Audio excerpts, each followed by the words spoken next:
All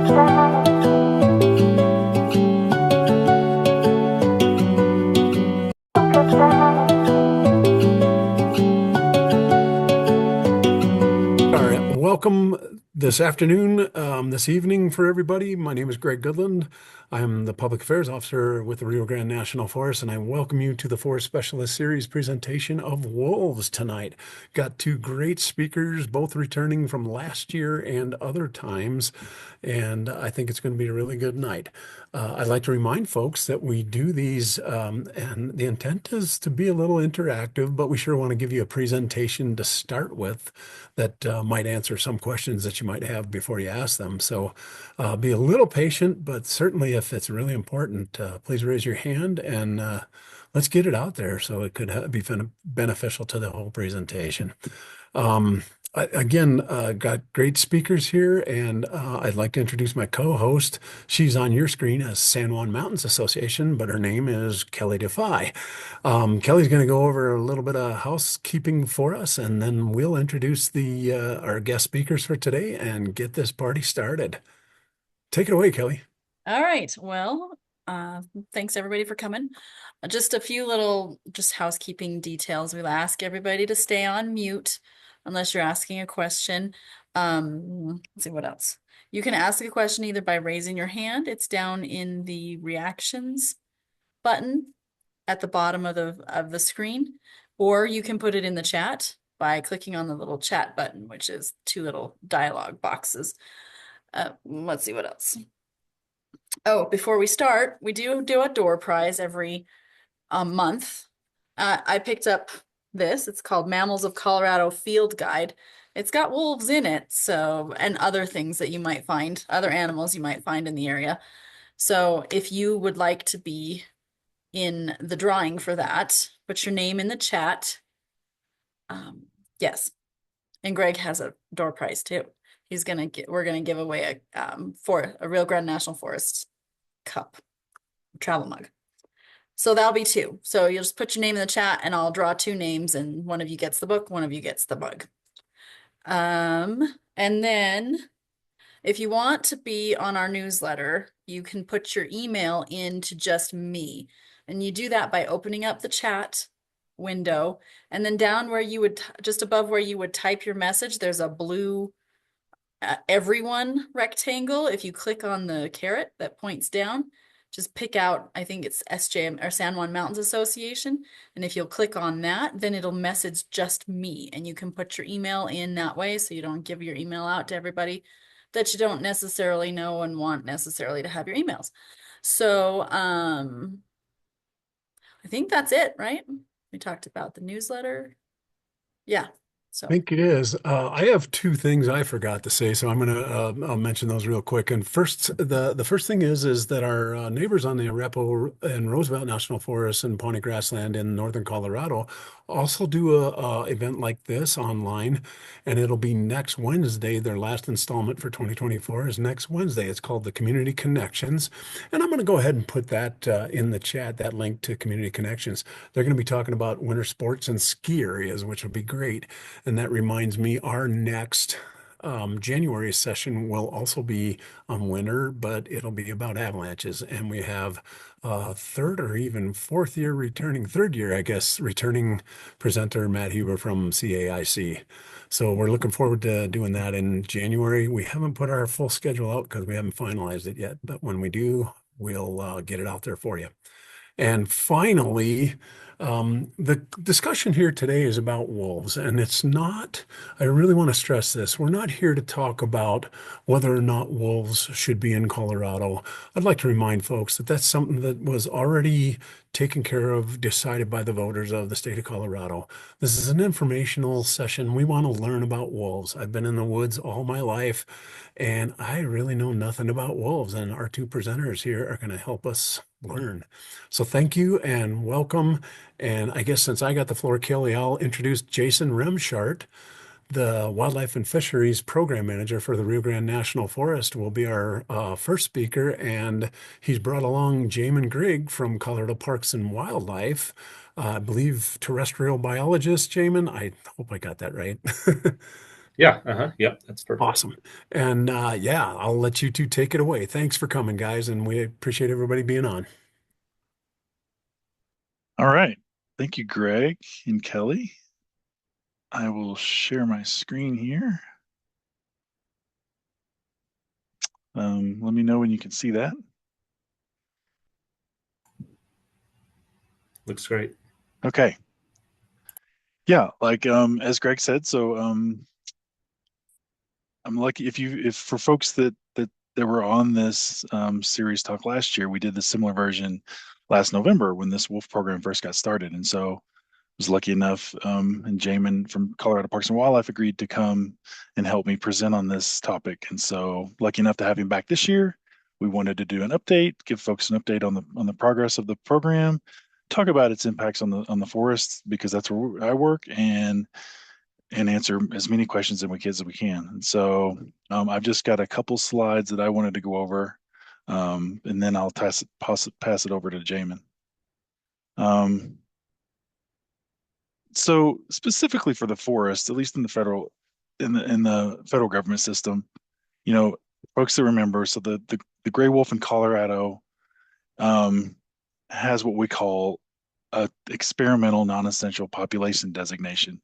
Now, it's a lot of words. Basically, what that means for us is that the Fish and Wildlife Service has determined that the gray wolf in Colorado um, it allows the protections and it allows the management of the wolf reintroduction program to happen with as many as loosely as possible, and so we can manage our projects the way we normally would without a whole lot of sort of guidelines.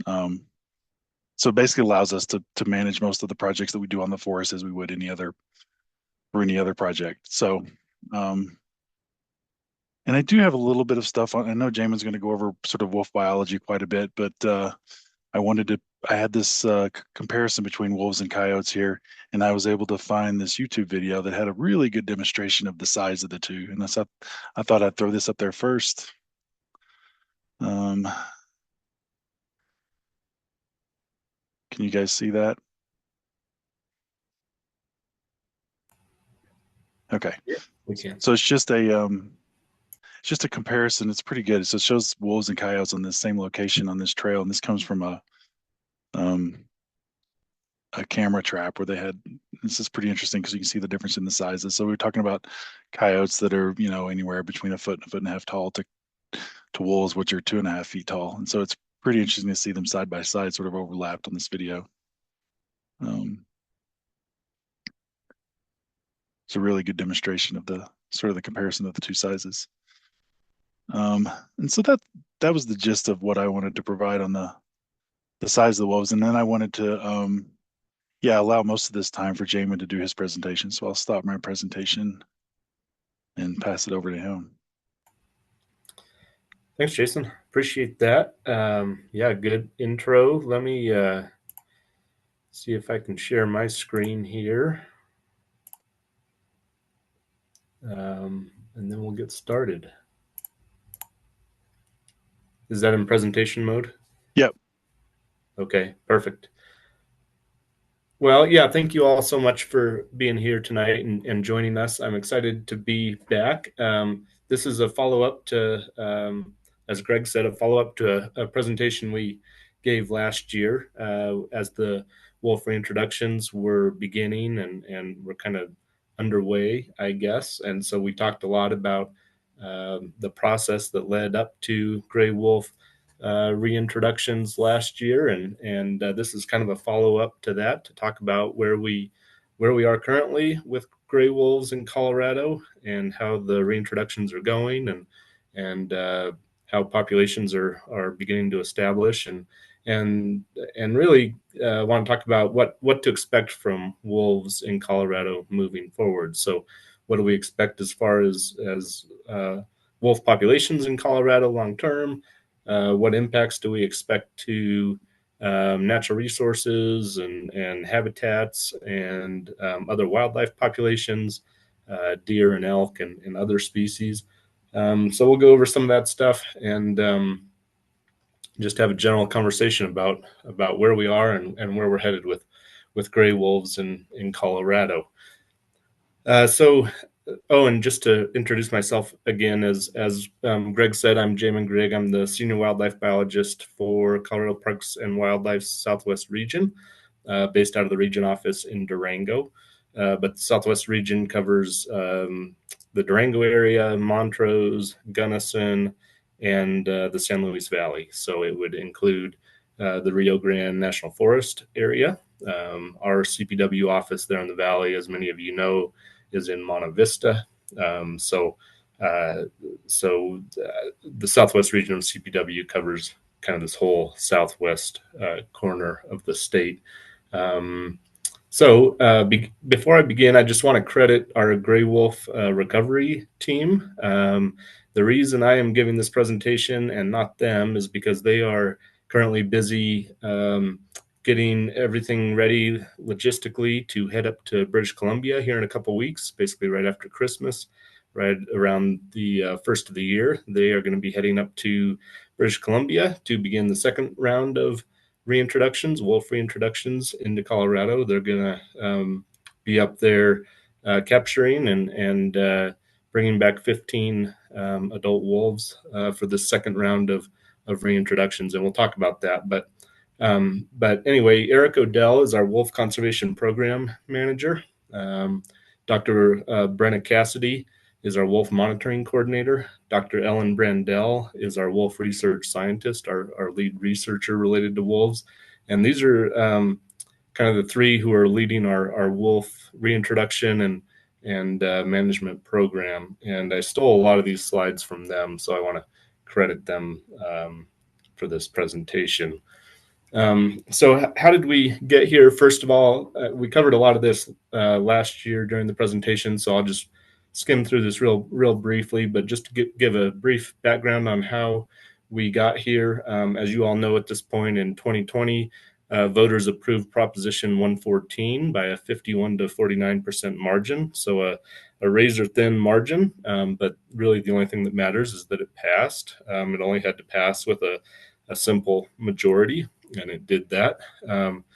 And that proposition then became state law, and that law mandates Colorado Parks and Wildlife to reintroduce wolves in Colorado west of the Continental Divide and establish self-sustaining populations of wolves within Colorado. So throughout that process, once the proposition was passed, Colorado Parks and Wildlife began the process of going through a lot of both external stakeholder groups and communication, as well as internal communication and a lot of meetings, both internal and external, a lot of public input that was involved, and developed the Colorado Wolf Restoration and Management Plan that was approved by the Colorado Parks and Wildlife Commission, basically the CPW's governing body, and guides how we will manage wolf populations going forward following reintroductions.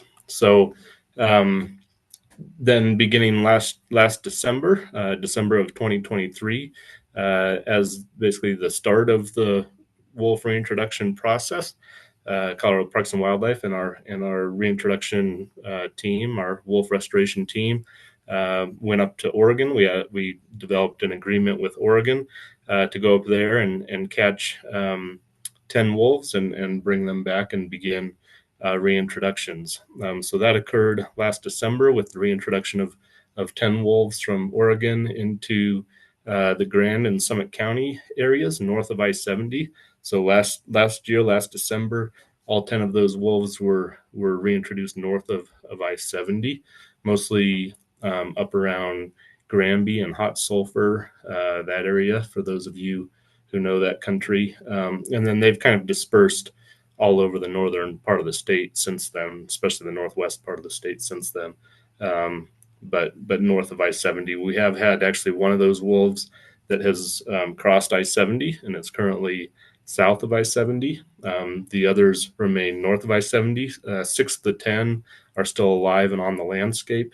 We have had a couple mortalities. One was killed by a mountain lion, which isn't terribly uncommon, and another one was killed by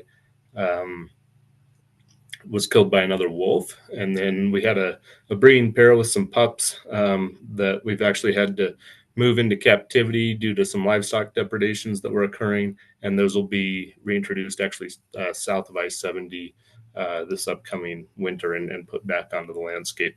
But anyway, it's probably also worth mentioning that we have historically had wolves migrate down into Colorado on their own. Beginning in 2004 was the first known event of a wolf migrating down from Wyoming or from the Yellowstone area, making it into Colorado. Most of those events have not occurred in have not resulted in any breeding activity or reproduction that we know of, with one exception. We did have a breeding pair that came down from the Yellowstone area. One of them was radio collared. The female was radio collared. She was traveling with an uncollared male, and they actually did den and have pups around 2020, right about the same time that the ballot initiative was passed. So we have had some wolves move in and out of the state on their own, but we've never had enough to develop a sustainable population, which is why we're moving forward with these reintroductions to bring enough into the state where they can really establish and develop a sustainable population. So as I mentioned, beginning right around the first of the year here, we'll have a team of biologists and researchers heading up to British Columbia to capture an additional 15 wolves. We have an agreement with British Columbia to go up there and capture another 15 wolves. That will be done via what we call helicopter darting. So basically darting these wolves with a tranquilizer dart, with a tranquilizer gun out of a helicopter. We've got very strict capture and handling guidelines, animal care guidelines that we follow, but we'll be capturing these wolves from the helicopter and then flying them. They'll be loaded into crates and flown down to Colorado for the second round of releases.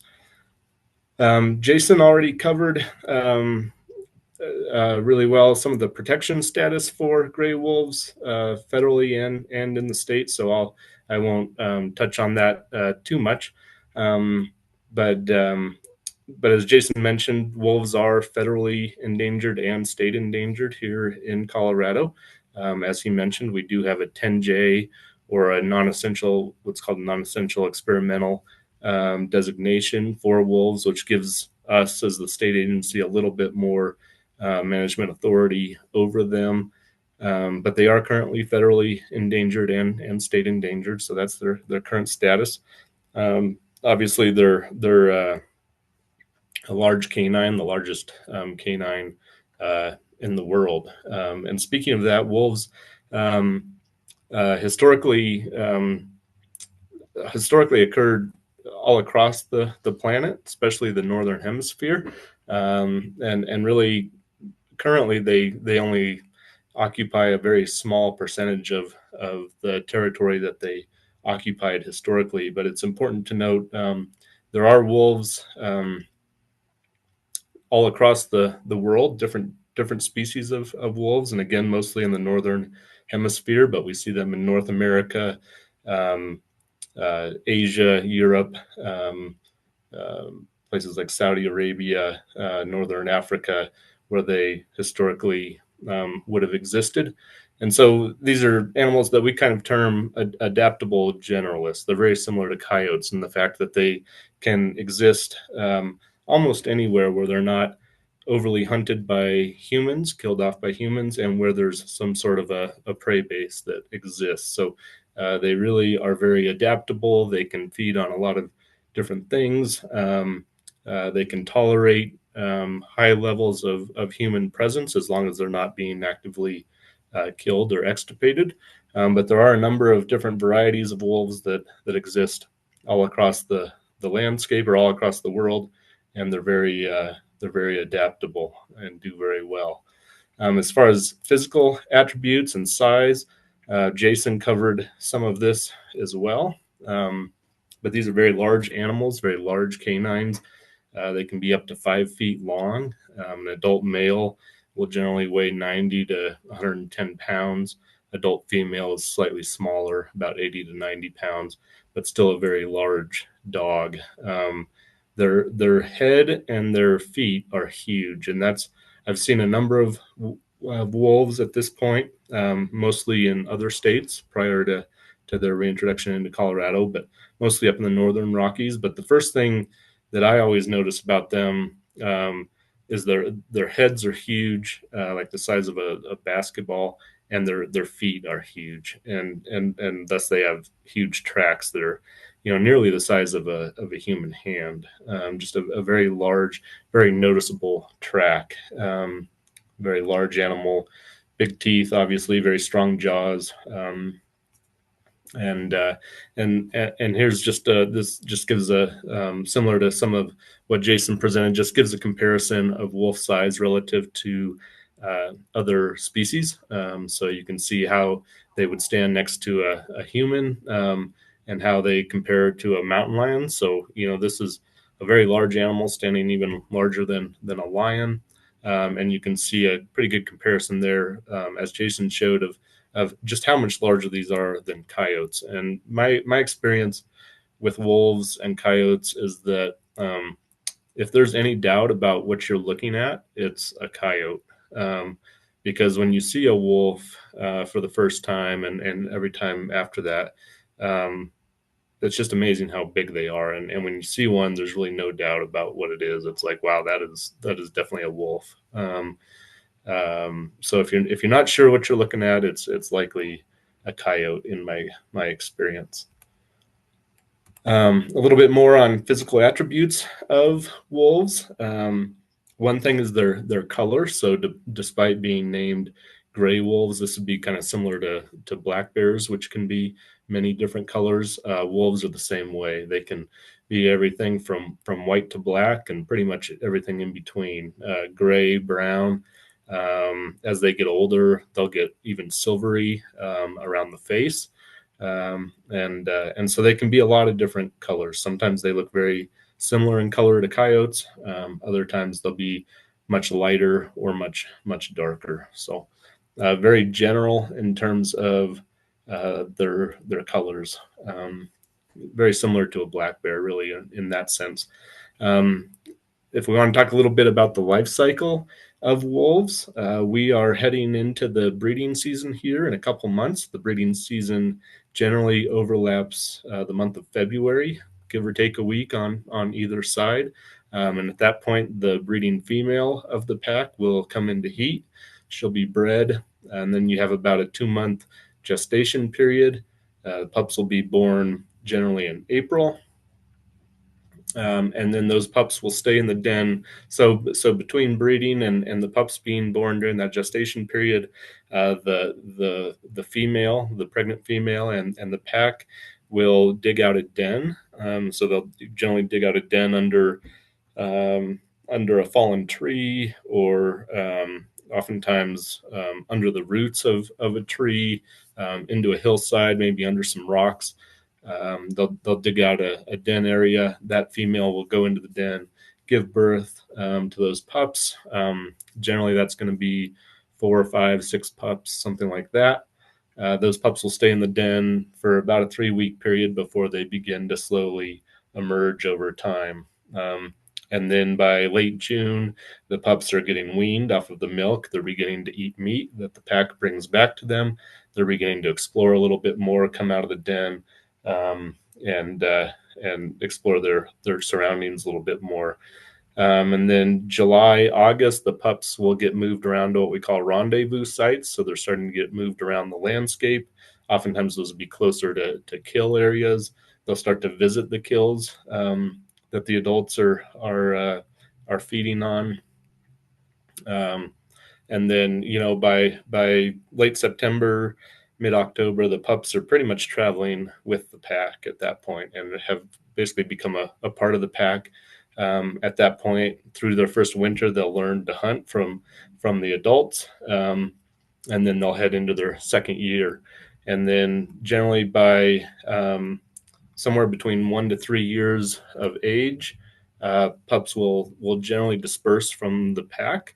and either join another pack, perhaps begin their own breeding somewhere around 2 to 3 years of age. So they'll stay with their natal pack, which is the pack that they were born into, for the first 1, 2 years, generally maybe 3 years, and then they're going to disperse and go out on their own and look for their own territory, perhaps try to find a mate or just join another pack or whatever. And that's kind of how nature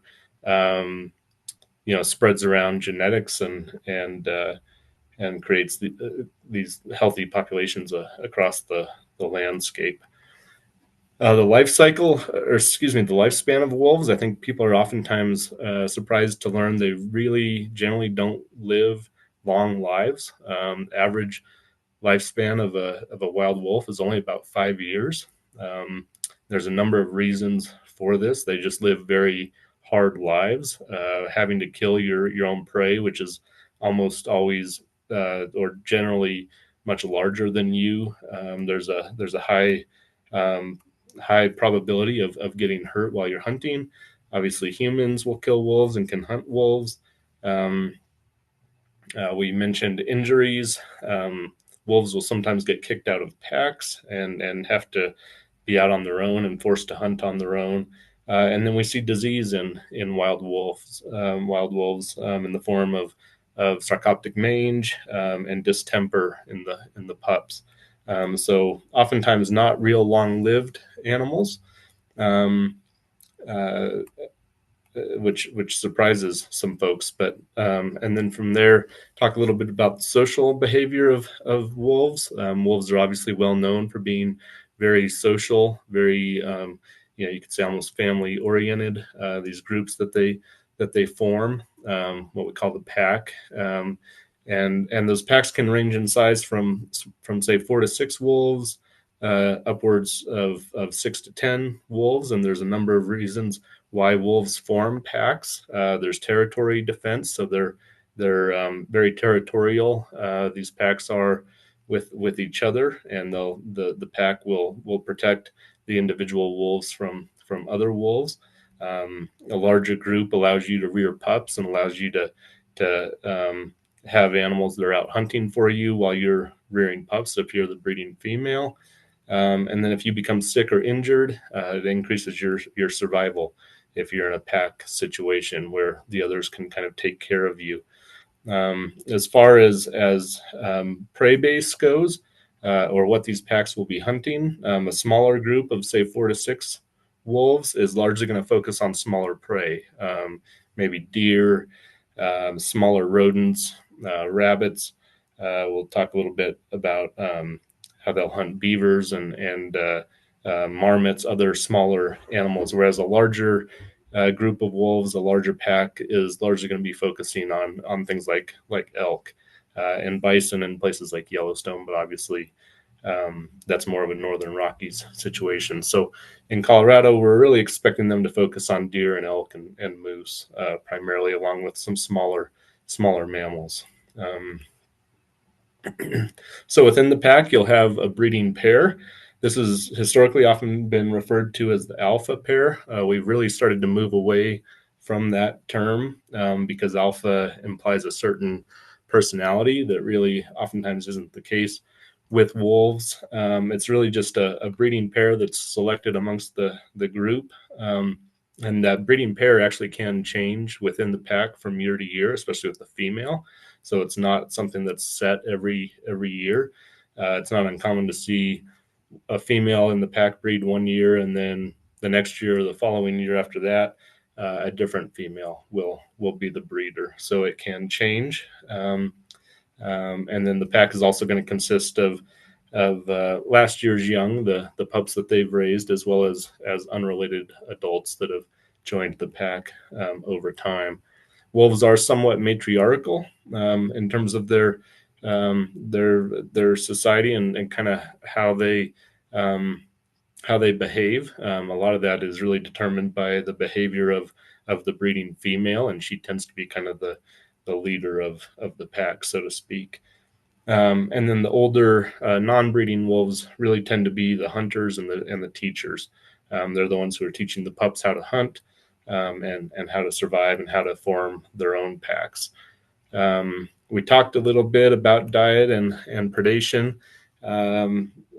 Just go through this again real briefly, but largely wolves, and especially once they form packs, are going to be focusing on ungulates. So we expect a lot of their diet to be heavily based on deer and elk, probably some moose, but they also and certainly bison in places where there are bison, like the Northern Rockies. But they're also going to focus on smaller mammals, whatever they can catch. Rabbits, snowshoe hares, beavers. They'll ambush beavers, marmots, even things like prairie dogs. They'll dig up and eat prairie dogs. So they have a pretty wide wide-ranging diet. Excuse me. And the way they're oftentimes catching these animals is that they're cursorial, so they're chasers.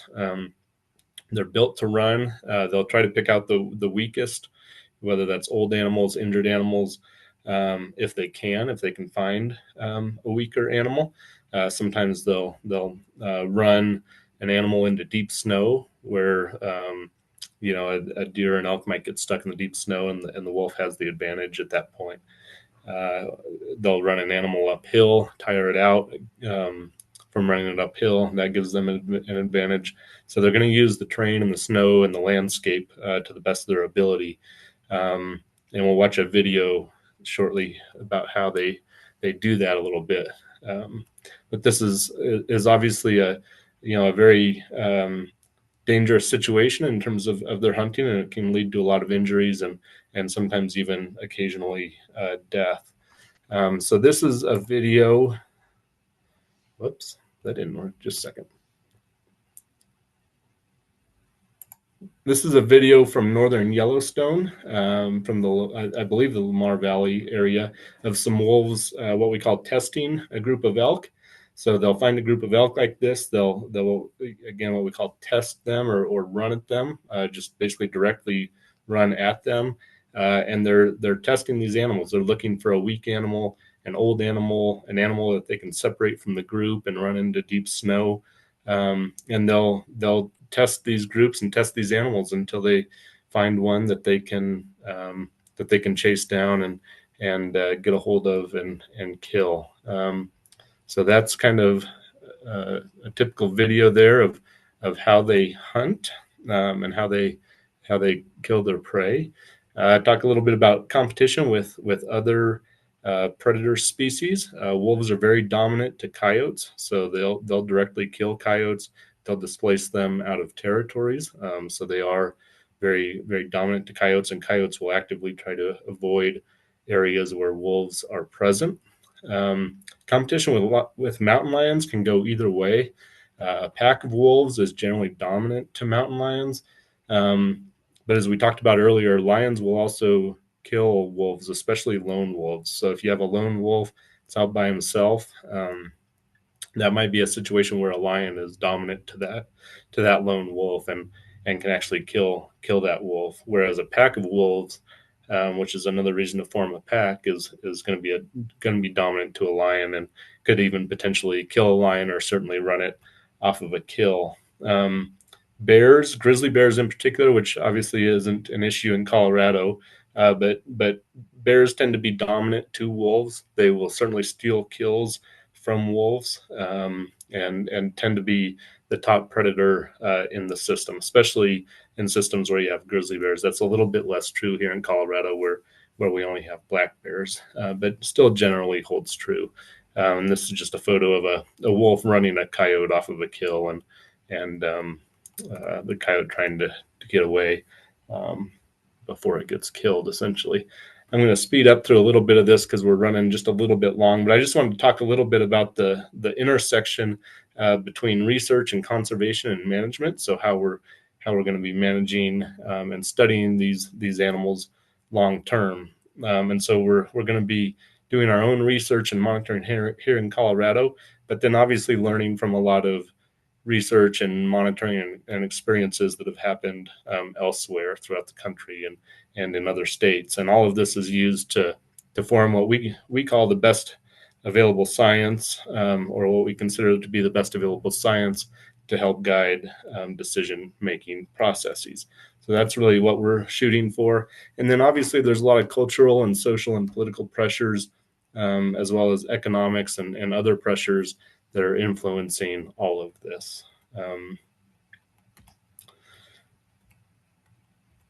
So, one of the questions we get all the time is how many wolves will there be? How many wolves should there be? We as an agency, or we as biologists, are pretty good at determining what the ecological carrying capacity is, and how many wolves we feel like biologically could be sustained on the landscape. But a lot of this is also, as we talked about, a lot of this is influenced by human tolerance of wolves. So I don't think we ever expect wolves to reach a biological carrying capacity in Colorado, because human tolerance for wolves is going to become saturated at some level. So all of this is kind of playing together. So as far as our monitoring of wolves moving forward, we're going to be looking at the population demographics, the distribution of wolves across the landscape and across the state, the abundance of those wolves. We're certainly going to be working with landowners and ranchers to address depredation concerns when livestock are killed. And we're going to be researching impacts on other wildlife populations.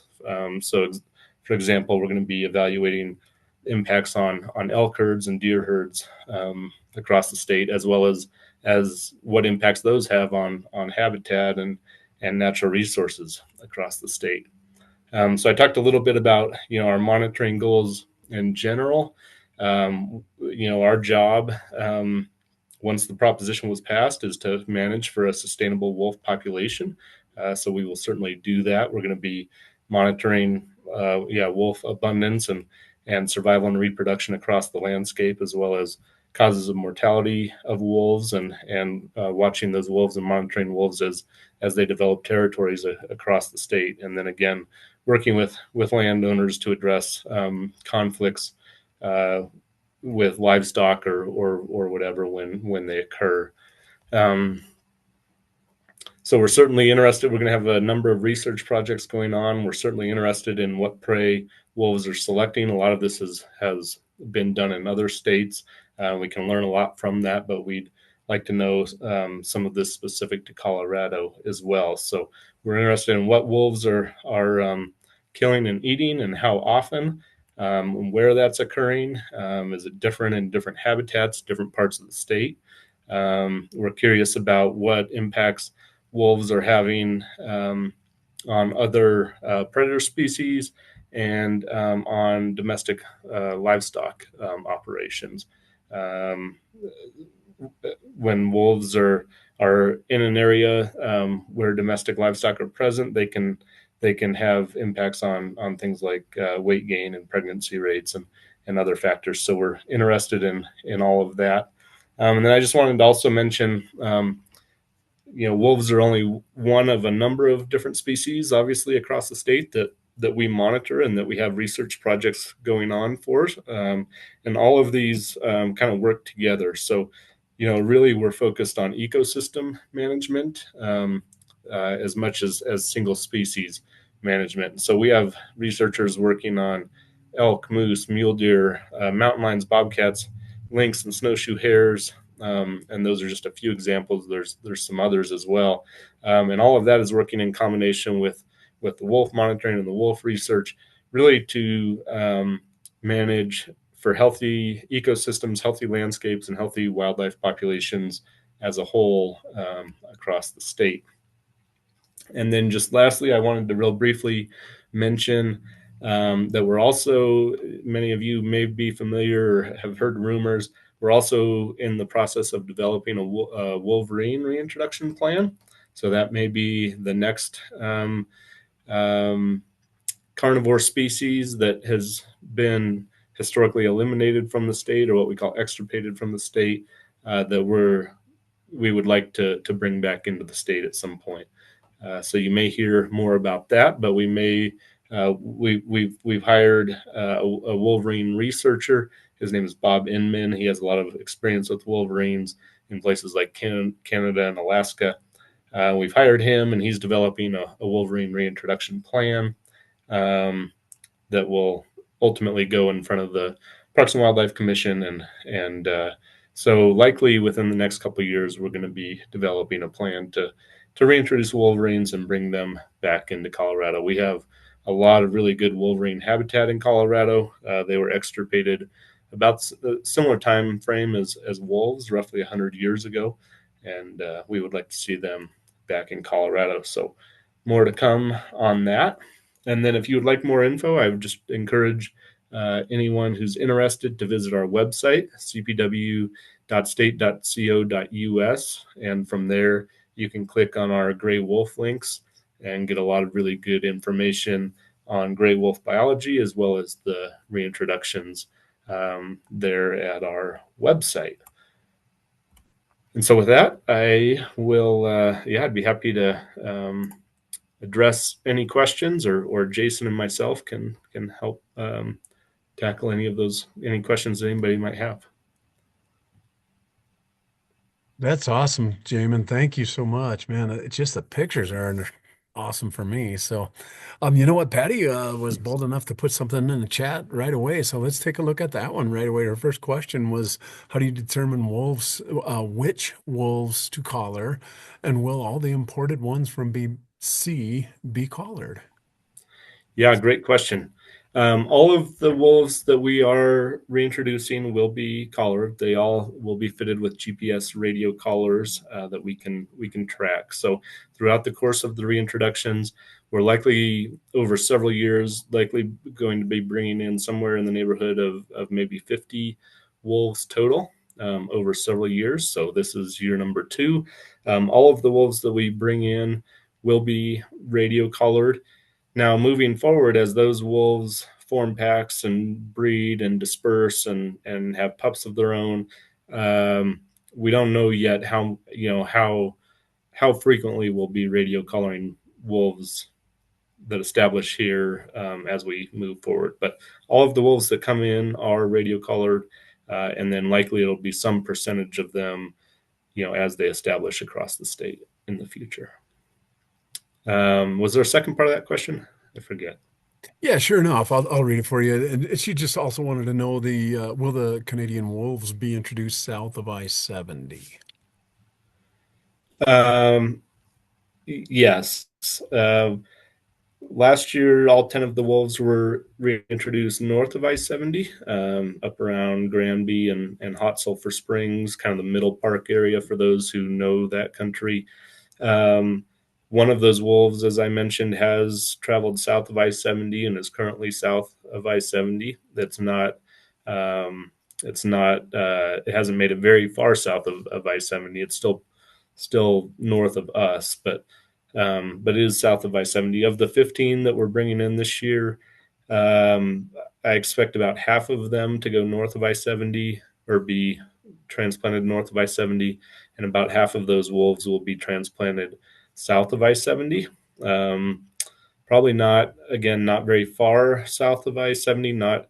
We're not expecting any transplants into Southwest Colorado probably for another year or two. I think eventually we'll be bringing some wolves into the southwest part of the state. Perhaps kind of the Gunnison Basin area is certainly one area that's been talked about, but likely not for another year or two. But some of the wolves this year will be south of I-70.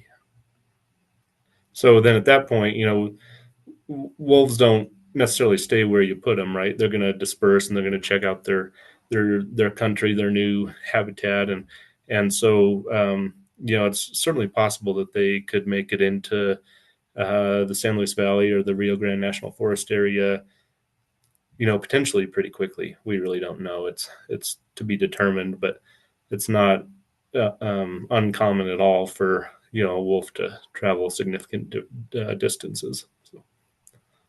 So I guess what I would say is I would expect wolves to establish in Southwest Colorado within the next 2 to 3 years, probably. Fair enough. And yeah, I've heard stories of them traveling great distances. So I appreciate that, Jamin. Chuck, hey, I love your question, and I have the same question myself, so I want to read that out loud so everybody hears it. I saw a pic about 10 elk killed by wolves, but they were not eaten. Was that true? Can you talk, Um, yeah, that's a Jamin? good question. We get that question sometimes.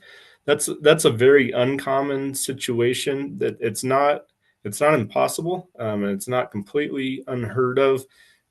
Wolves generally are going to kill, one animal at a time. And as we talked about, hunting is a very risky behavior for them. Wolves tend to get hurt hunting. It's a good way to get killed if you're a wolf. So they're not generally looking to put themselves in a risky situation more often than they have to. So generally they're going to kill one deer, one elk. They're going to feed on that animal, and then a couple weeks later they're going to go look for another one. We do occasionally see instances of them, of a pack killing multiple animals at a time. I think oftentimes when that happens, it's likely a situation where they're able to run a group into some deep snow or something like that. Um, Maybe you have some pups in the group that aren't real familiar with hunting or just learning how to hunt, and they'll take advantage of that situation. And then they'll come back and they'll feed on those animals for a very long time, or other scavengers or predators will come in and feed on them. But occasionally we do see that. It's pretty rare though. For the most part, hunting's risky enough that they're not going to put themselves in that situation more than they have to. Thanks, Jamin. I appreciate that answer. Let's move on to, I think you already answered the one about how far south in Colorado do we anticipate the wolves eventually to migrate. So let's move on to Jeffrey. And it's funny, I had Jeffrey have literally the same question written down here for me to ask. So, well, not literally the same, but very close. And it's basically what expectation does the program have for Mexican gray wolves moving in from New Mexico? And I said, and possibly Arizona. That's a good question. So we do currently have Mexican wolves, um, that exist in Arizona, and New Mexico. Historically, uh, they would have inhabited all of that geography, and at somewhere, we don't know exactly where, but somewhere along the kind of the southern border of what's now Colorado, gray wolves and Mexican wolves would have have have overlapped a little bit or come into contact with each other. We don't know exactly how that's going to play out long term. We fully expect gray wolves to establish across Colorado. Um, uh, we expect Mexican wolves to come up from the south over time, and at some point there will be some overlap there. And I think we're just kind of waiting to see how that's all gonna end up and play out. But we don't have, I guess, we don't have a management plan for Mexican wolves in Colorado. We only have a management plan for gray wolves. So if Mexican wolves make it into Colorado, we'll be working with basically the federal agencies at that point in time. Yeah, the Fish and Wildlife Service manages the Mexican wolf recovery program with the states of Arizona and New Mexico, of course. Right. So, yep. So if Mexican wolves make it into Colorado, then at that point we would be working with the U.S. Fish and Wildlife Service to manage Yeah. that situation. Yep. I think that'd be kind of cool. Would there be any um, opportunity for those two different species to crossbreed? I mean, I expect that probably They happened back in the day. Yeah, they can hybridize to some degree. Gray wolves are generally dominant over Mexican wolves. They're just a larger animal, so they can be dominant. They will actively kill Mexican wolves. They also can hybridize. So um, yeah, I think it's kind of to be determined how that interaction is going to play out. But but as Jason said, the U.S. Fish and Wildlife Service is really the ones. They're really the ones managing that situation at this point until at some point Mexican wolves make it into Colorado. Nice, thanks. Hey, I'm going to ask another question. I might turn it over to Kelly to take over some questions here after that. But my other question that I had written down is in one of your slides, you talked about the breeding. There's only like one breeding female, I believe is what you said. And I'm curious. I don't think I saw it, but how many pups are they going to have that if there's only one? Right. Yeah. So generally there'll be one breeding female at a time for each pack. So each pack will have a breeding female. And as I mentioned, that breeding female can change from year to year or every couple of years. Sometimes it'll, maybe one breeding female one year and then a different breeding female the next time. But generally one breeding female per pack at a time, and then pup. Generally, they'll have a litter each year, so every April, generally, and generally there'll be anywhere from about 4 to 6 pups is pretty typical. But then survival of those pups is not always great. So uh, depending on wolf densities, prey densities, environmental factors, a lot of different things. Pup survival can often be as low as like 30% through their first year. So you might have 4 to 6 pups that are born, and then you might only have half or even less than those that survive to 1 year of age.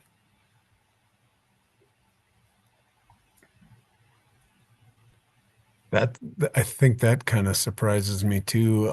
Much like you said, the lifespan would surprise me. But for some reason, I totally expected them to have a significantly greater lifespan. Yeah, it's a little surprising how low the how short the lifespan is. We have seen instances of wolves in the wild that are 12, 13 years old, but that's pretty exceptionally rare. Average lifespan for a wolf in the wild is significantly less than that for all the reasons we talked about. They live very hard lives, difficult lives, very dangerous lives, both because of people, but then also just because they're usually hunting much larger prey, and that's dangerous, and they can get diseases like mange and distemper. And wolves are aggressive towards each other too. Packs are aggressive towards each other, and so it's not uncommon for wolves to get killed by other wolves or by lions or whatever. Not an easy life for a wolf. Yeah, I don't guess it is. Which leads to a great question that's in the chat there. Are the gray wolves likely to be seen in human communities, much like coyotes? And advise me. I mean, okay, I grew up in Wisconsin, right? And we always called them coyotes back there, but is it proper to say coyotes or coyotes? Depends on where you're from. I say coyotes, but Fair enough. yeah, it's kind of a dialect. So I think either one is perfectly acceptable, but kind of depending on where you're from. But um, I that's a good question. I wouldn't expect wolves uh, um, to adapt as well as coyotes around human communities. So I wouldn't expect to see wolves like running through neighborhoods and things the way you occasionally see with coyotes, simply because they're just the largest species, and they're going to get into trouble if they do that much. They will adapt to human presence to some degree, so I would expect wolves to be seen, around exurban development in places. It wouldn't be uncommon for a wolf to be seen on the edge of a subdivision or something like that. I don't think that they will be as comfortable around humans as coyotes occasionally are, but yeah, they're both very adaptable species, and it wouldn't be totally uncommon for them to be on the edges of what I would call more of the exurban landscape. So probably not in the middle of town or a human community very often, but along the edges certainly. That's real consistent with my experiences. Many years ago, I worked on the Chugach National Forest in Alaska, and my understanding from our biologist up there was that they were quite curious, yet they really didn't want to be around us. So, like when I was out on 10-day hitches out in the middle of nowhere, the wolves actually would come into our camps at night. You'd see their tracks, yet we never saw them ever. Yeah, that's a good way of describing it, and that's a pretty common experience. Similar, kind of similar to mountain lions. Wolves and lions they're both very curious creatures. They do exist around people and around human presence, but they're also very shy and generally very wary of humans. So, I'd say both with wolves and mountain lions, it's not uncommon to you know wake up in the morning and walk out your back door and find a lion track of a lion that you would never see during the daytime. And wolves are like that somewhat as well. They are very curious, but also very generally very shy, and they're wary of humans because historically, humans have killed wolves and been a very dangerous thing. And so I think that's typically still their experience and thinking around people. But you effectively said it. I mean, Chuck's question is, should we be afraid of them attacking us? Can you talk to that? Yeah, good question. It's very, very rare. I think there's been a couple instances of people being attacked by wolves up in Canada and up in Alaska, in situations essentially where wolves were getting fed and had become very habituated. It's very, very uncommon. So I wouldn't say it's impossible to see an event where wolves attack people, but very, very uncommon. I think there's only been a handful or even less than a handful of instances where that's ever happened in North America. Thanks for that. Um, I tell you what, right now I look at the time. We just hit 6 o'clock mark. I'd love to ensure folks or reassure folks that Jamin and Jason and Kelly and I will stay on as long as good questions are coming in. So if you don't want us to close this session down, let's start asking some more questions. In the meantime, while you're thinking of those great questions that I know you've got, I'm going to have Kelly come on and she's going to advise us of the drawing winners at this point, and we'll let those folks learn who they are. Right. So let's see. Jay won the book and Sarah won the mug. So if you two want to put your addresses in the chat, uh, in the personal chat to me, we'll get those out to you. That's awesome. Congratulations, Jay and Sarah. All right. Well, again, I want to leave the floor open here for a little bit. I asked two questions. I know there's more out there. They seem like really cool animals to me. I never knew anything about wolves. And I grew up in the forest, so this is great. Yeah, there's certainly a species that when you see them, you never forget it, right? Similar to a mountain lion or something like that. I mean, they're they're a very kind of mysterious, kind of mythical creature, and they're very controversial, certainly. But they're also an animal that when you see one, you never forget it. Similar to a mountain lion, or if you hear them howl, that's one of the other neat things is hearing a wolf howl, and I've had that experience a number of times, mostly in the northern Rockies. And when you hear a wolf howl, there's nothing else quite like that. It's something regardless of how you feel about wolves or think they should be here or not, it's something you never forget. So. I'll echo that. When I was in Alaska, that was absolutely the case. You only heard them. Again, we never saw them ever, and but we certainly heard them. And It gives me chills sometimes thinking about it. So I agree. And Kelly reminded me that I did skip over a question, Cliff. I apologize for that. So the question there was, what is the penalty if a person were to shoot and kill a wolf in Colorado? Uh, Severe. um, they are federally endangered and state endangered. I don't know exactly what that penalty is, but because it's an endangered species, it's a fairly severe penalty, likely resulting in a substantial fine and potential jail time. But I'm not a law enforcement person, but somebody else could probably answer that better. But it's pretty substantial, just since because they are an endangered species. Jamin, question on the females. You say that you have the one mating pair. The other females that are in the pack, do they not come into heat? Right, great question. No, generally they don't, or they'll disperse if they do, and they'll go out and look for a mate of their own. So generally, you will have one breeding female that comes into heat and is bred, and then the others, if they're going to go into heat, generally they'll go off on their own, look for their own mate. And try to establish their own pack, essentially. But that's a good question. Thank you. Let's go back to another human interaction question Chuck asked is I'm often walking alone in the forest, and what should I do if a wolf acts aggressive to me?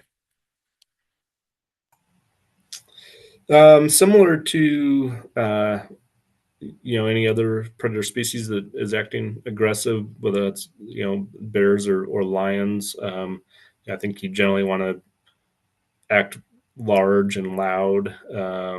Back away slowly. Don't run.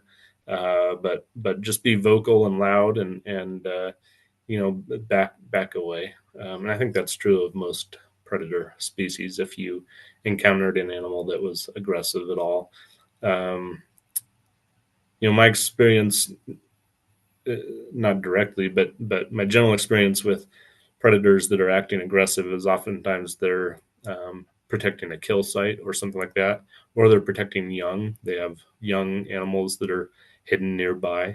So just backing out of there slowly and getting out of there is usually the best way to diffuse that situation. I saw the question about pepper spray. Yeah, I think pepper spray is pretty effective on just about anything, anything with eyes, so or nose. So yeah, pepper spray would be equally effective on just about any type of animal.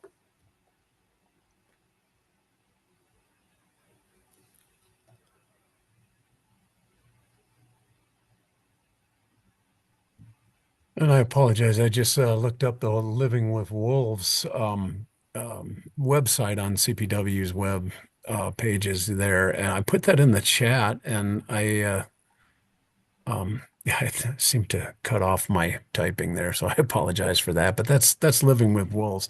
The CPW's got a bunch of great brochures out there. You can find them online, and as well as um, printed versions, but they talk about that, what to do with a mountain lion, a bear, et cetera, et cetera. So let's go to Dave. Where was he? Regarding the male wolf in Grant County who was found to have died as a result of wolf attack, does CPW think the old gunshot wound happened here in Colorado or perhaps Oregon? Good question. So a little background on that for those who aren't familiar. The wolf that was determined to have been killed by another wolf had recovered from a previous gunshot wound at some point.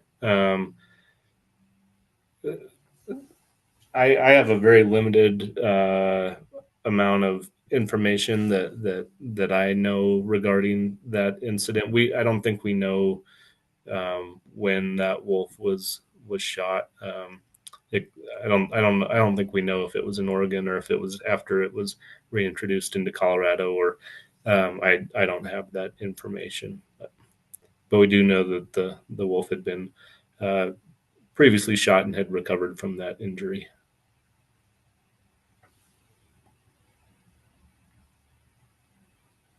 Yeah, that's too bad. I mean, but it also kind of shows resilience. I mean, no matter what, I mean, got shot and made it through it. Fantastic, huh? All right. Well, I'm going to leave it open for another minute or two for questions. If folks have them, feel free to come on screen or at least unmute your mic or type it in the chat, or send it to me via email. I don't know if you have my email. Jason, in the interim, though, in terms of the Rio Grande National Forest, do we have any like management plans that will talk about wolves, or how does that? I think you already said that how that might affect projects that we'll manage here on the forest. Yeah, I can touch on it briefly. I think there was a slide that James showed where it lists all the different species and some of their main biologists working on those species. I know most of those people on that list. So we work closely with Colorado Parks and Wildlife on big game management, on other predator management, on other endangered species like things like Canada lynx. So we work hand in hand with our Colorado Parks and Wildlife biologists on research projects, of course, management of big game and big game habitat. And so we were sort of looking to Colorado Parks and Wildlife so we just sort of like we look forward to working for them. If they, if wolves do eventually end up here and they want to expand some of the research to some of the Rio Grande National Forest, like we're more than happy to participate and be involved in that. So yeah. Well, and I can say, with a bit of pride, the Rio Grande National Forest was, in fact, a very key player in the reintroduction of the lynx so many years ago. Yeah. Yeah, Okay. that's very That was true. kind of shameless, wasn't it? Yeah, that's very true, and remains still. The Rio Grande is really kind of the primary lynx hotspot in the state, or certainly one of them for sure. Remains one of the primary lynx hotspots in the state, and that would probably be true for well, at some point that will likely be true for both wolves and wolverines moving forward as well. So a lot of really good habitat for a lot of different species on the Rio Grande. Yeah, that's always because I say we're in the middle of nowhere. There's nothing happening here. Don't come here. Stay away. That's a good thing for wildlife. Yeah, I'm definitely. Well, you guys, I think we've hit the end of the road here. I'd like to. Oh, wait a minute. One thing just showed up in the shop. I'm going to read it blindly here. A proactive conflict reduction measure might include green banking where a few grazing areas are kept open. I got something in the way so that a rancher has options to move wolves, den, or establish rendezvous site in a permitted allotment. Can you comment on that? Yeah, that's a good point. Green banking is something that's been discussed for a number of different issues, whether that's for bighorn sheep protection, wolf protection, or whatever. Basically, incentive to um, incentive to ranchers to keep livestock out of sensitive wildlife areas, and that's a discussion that we have quite often with the federal agencies, the Forest Service, the BLM, but then the producers themselves, yeah, and yeah. So I would say those are ongoing conversations and certainly a potential solution in the future. Yeah, I would say our range conservationists work with our permittees quite a bit, and we're always, looking in and evaluating new areas, continuing evaluating the permit, the leases we have currently, and looking at expanding numbers or reducing numbers depending on impacts, for lots of different things. And so it's an ongoing discussion. So, but that's a good point. Nice job. Thanks for bringing that up, Dave. All right, then I think I'm gonna shut us all down, you guys, and I'll offer up that we will be back around a week later next month with an avalanche force specialist series. Again, Matt Huber has agreed to come back for a number of years. We'd love to see you there. And until then, everybody have a wonderful holiday season. And again, thank you, Jamin and Jason, for a wonderful presentation. Have a great night, everybody.